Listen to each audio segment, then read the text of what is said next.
Hello mga mamshi! Maganda pa kayo sa umaga. So for today's video, sasamahan ko muna si Daddy Christian bumili ng kanyang pangtina. Alam niyo na nga mga mamshi, ito na lang yung aming pinaka-banding. Yung bumupunta kami sa Watsons, pupunta kami sa Ace Hardware. Pagkatapos dyan mga mamshi, nagpalagay nga pala kami ng battery ng mga relo namin dahil yung aming mga relo, mga lobat na. Pagkatapos nyan, syempre, ito na yung pinaka-date natin. Pumunta kami ng QQ Ramen, my favorite.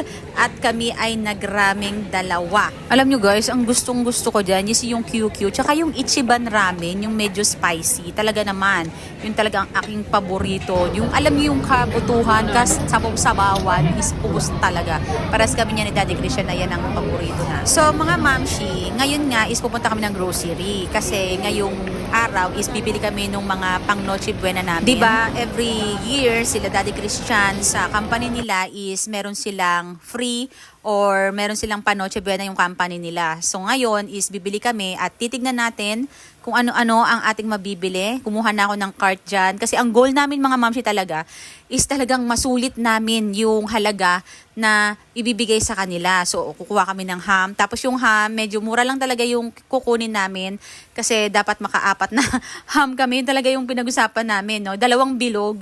Tapos yung 2 pear na ham.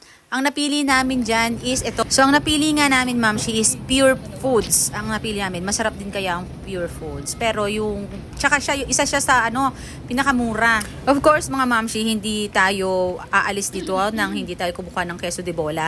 Last year, parang 2 yung queso de bola na binili namin. Pero yung 2 maliit lang. Pero ngayon, is isang malaki na lang yung binili namin. Tapos, kumuha ko ng 2 macaroni para sa pang sopas-sopas. Next year na yan. Ngayon, year naman kasi, pag darating yung Pasko, mga moms, hindi kami masyadong yung naghahanda ba. Basta ang importante, meron lang kaming konting pagsasalu-saluan. So, ito na yung mga napamili natin. Nakakuha na rin ako ng dilata. Kumuha din ako ng mga, tawag dyan, yung pang kaldereta. Tapos mushroom, ganyan. Sa chocolate naman, mga moms, is Snickers lang talaga yung kinuha ko. Hindi na rin kami yung dati, yung mga bata, sila Christian, sila Lay, at saka si Prince. Talagang sobrang naglalaan kami sa chocolate talaga mga moms. Kumuha kami mga kisses, Toblerone, basta iba-iba. Pero yung mga tumanda na kami or may mga nagkaedad na rin namin yung mga bata, hindi na kami masyado sa chocolate. Parang iniiwas-iwasan na rin namin yung mga matatamis, ganyan. Tsaka anytime naman pwede kang kumuha.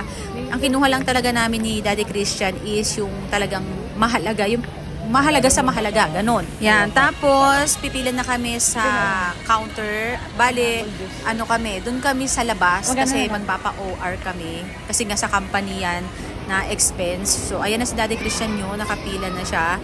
Yung mga mayonnaise na kinuha namin, mas prefer ko yung mga nasa pouch, moms, kasi parang isang gamitan, para hindi na yung pauli-uli yung sandok, ganun. Gusto ko yung mga ganun, yung pag isang gagamitin mo, di lahat na.